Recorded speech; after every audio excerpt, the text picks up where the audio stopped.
Hi guys, it's Live by Nina, and this is a special anime film review. So if you have seen some of my other film reviews, you know I handle these just a little bit different than I do series. So today we're going to be talking about Solo Leveling Reawakening, which I recently saw at AMC and I had a blast. So let's see how it measures up.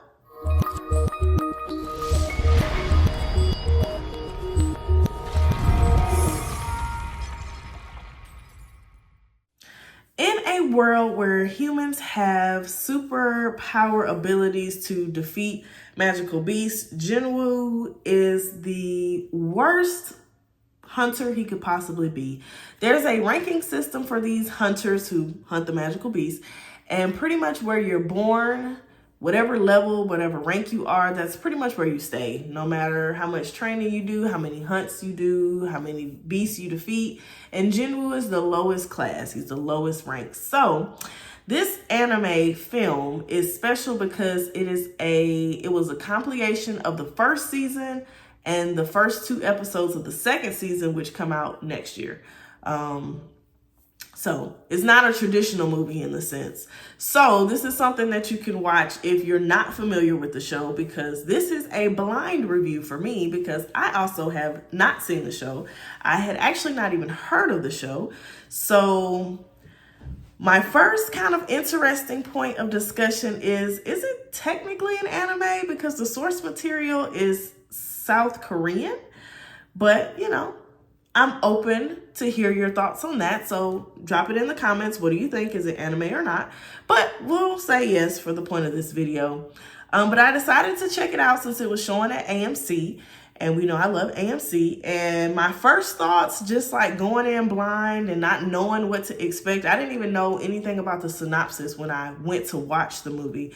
But it immediately gave me Hunter x Hunter with a splash of Sword Art Online. So again, because this is a film and not a series, there are no questions. I just give it a ranking from 0 to 10. And Solo Leveling, I'm actually going to give a 9.5.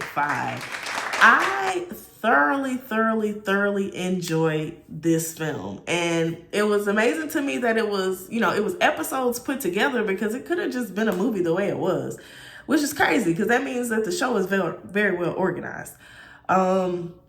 So I love when I see an anime film and it makes me want to watch the show. Now, most films are, stories that may or may not be canon to the anime, but it's separate. But this film is the show. It's just all put together. So I feel like I'm up to speed. I know what the show's about. I know who's who. I know, what's happening. I've got a little sneak peek of what's coming on the new season next year. So I was very excited about it. I really liked it. So we see Jinwoo, who is the primary caretaker for his sister and his mother. And we see that a lot across animes. The main character is usually responsible for more than just themselves. It's a lot of times it's women, but in this case, it's a man. He's a Class E hunter, which I said is the lowest rank you could be. You could not be a worse hunter. But he actually trains. He actually goes out. He's hunting beasts, and we see that he's actually able to level up, which is not supposed to happen. But we see him leveling up while he's doing these quests and missions. And he joins on a C-class mission, which he initially has like a funny feeling about, why the group was set up the way it was. And it proves to be a setup, so he was right in having pause about it. So through this ambush, we actually learn that Jinwoo is a little different than everybody else. So he actually gets directives from the hunter simulation. He actually gets messages from the system. We'll just say that. He gets messages from the system. And, he attacks the people who, led him into this trap. But one of the people that he kills in this is the brother of someone very powerful. So the rest of, the summary of season 1 is him being hunted down by this person. So we see him go on more missions. We see him get even stronger. And we even see him, you know, being confronted with someone who tells him that he's not human. And we see the beginning of him starting to question who he is and what he is and what the system is trying to tell him. So what or who is Jinwoo? We don't find that out yet, but we leave in a good spot. The movie ends in a good spot. So season 2 will definitely answer some more of those questions and shed some more light. So even with a high ranking like a 9.5, always something I don't like. But if you're still watching up until this point, can you comment below and let me know how you feel about the movie, if you've seen it or if you watched the show, because it's the same thing.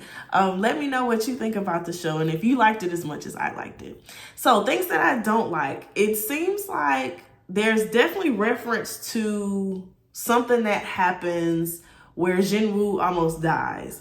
And the story starts after that, but there's references to that. So it's like a story flashback. So we don't get all of the details for this, but we do see the reunion of the crew that he was with when he did that mission and almost died. But it's just not enough backstory yet. So that can be a little confusing. We don't get explanations for some of the concepts as well.